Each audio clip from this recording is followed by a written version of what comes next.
Education എത്ര important ആണ് മിക്കവാർ വീലറിന്റെ ലൈഫിൽ നടന്ന ഒരു ഇൻസിഡന്റ് വെച്ച് മനസ്സിലാക്കാം. 1985 പകൽ സമയത്ത് US ഒരു ബാങ്കിൽ പോയിട്ട് നേരെ ക്യാഷിനടുത്ത് പോയിട്ട് പൈസ വെച്ചിരിക്കുന്നു.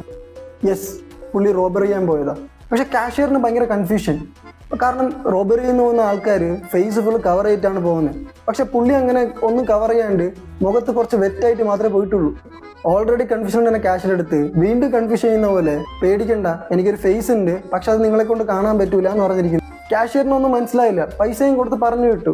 ഈവനിങ് പോലീസ് പോയിട്ട് വീലറിന്റെ ഡോറ് തട്ടി. വീലറിന് ഒരേ ഷോക്ക്, എങ്ങനെ നിങ്ങൾ എങ്ങനെ കണ്ടുപിടിച്ചു എന്ന്.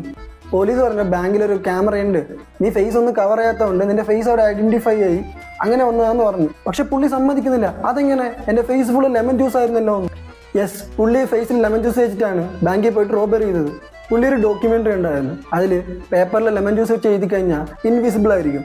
അതേസമയത്ത് ഹീറ്റ് അപ്ലൈ ചെയ്യുമ്പോൾ അവിടെ വിസിബിൾ ആവും. ഒരു ലെറ്ററിനെ ഇൻവിസിബിൾ ആക്കുകയാണെങ്കിൽ എൻ്റെ ഫേസിനെ ഇൻവിസിബിൾ ആക്കൂലേ എന്നൊരു തോട്ട് വന്നു. പുള്ളി എന്ത് ചെയ്തു, നേരെ പോയിട്ട് ലെമൺ ജ്യൂസ് എടുത്ത് ഫേസ് ഫുൾ അപ്ലൈ ചെയ്ത് ഒരു പോളാർ ക്യാമറയിൽ ഫോട്ടോ എടുത്ത് നോക്കി. പക്ഷെ ആ ഫോട്ടോയിൽ വീലറിന്റെ ഫേസ് ഉണ്ടായിരുന്നില്ല. ഫോട്ടോ വരാത്തിന്റെ കാരണം ഫേസിൽ ഫുള്ള് ലെമൺ ജ്യൂസ് അപ്ലൈ ചെയ്യുമ്പോൾ കുറച്ച് കണ്ണിലും പോയി.